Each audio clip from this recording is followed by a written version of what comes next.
Our last type of factoring is called factoring by grouping.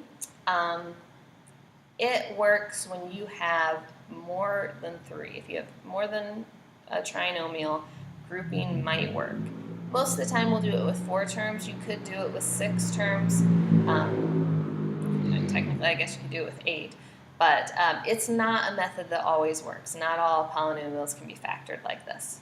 But certain ones can, and it's a helpful method to learn. So when we say to factor by grouping, what we're going to do is we're going to put them into groups of 2. So I'm going to group these 2 numbers together, or these 2 terms together, and I'm going to group the negative 3x plus 6 together. Just make sure that that negative goes with the 3. Okay, so send it there, and then so that's like plus and negative 3. Okay. So now you're going to look at each group, and you're going to factor out what you can. So out of x cubed minus 2x squared, I can factor out an x squared. That leaves me with x minus 2. In the second one, those are both divisible by 3, so I'm going to factor out a 3. That leaves me with negative x plus 2. Now, what I would really like is I would really like these things to be the same. X minus 2 and x minus 2. It's not quite. So go back to the second group. If instead of factoring out a 3, if I would factor out a negative 3,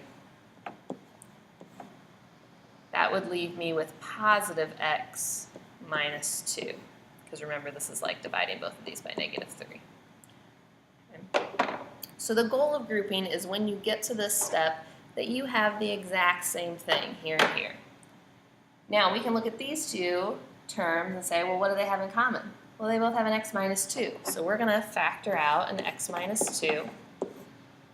So it's like we're dividing this one by x by 2, we're dividing this one by x by minus 2.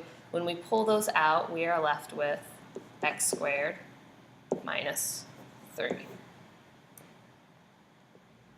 Now, take a look here. X minus 2, x squared minus 3. Boy, if this had been a perfect square, if it had been like x squared minus 9, we could factor a little further.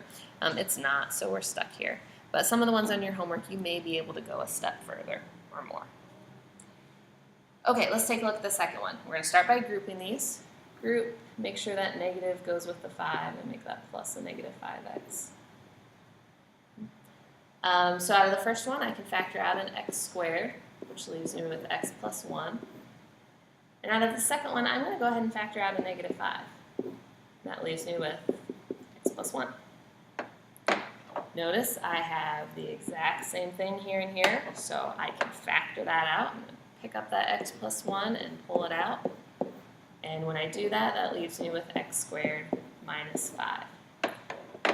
Again, if you can factor more after this, go right ahead and do it. In this particular example, we're done. We've got a prime factor here.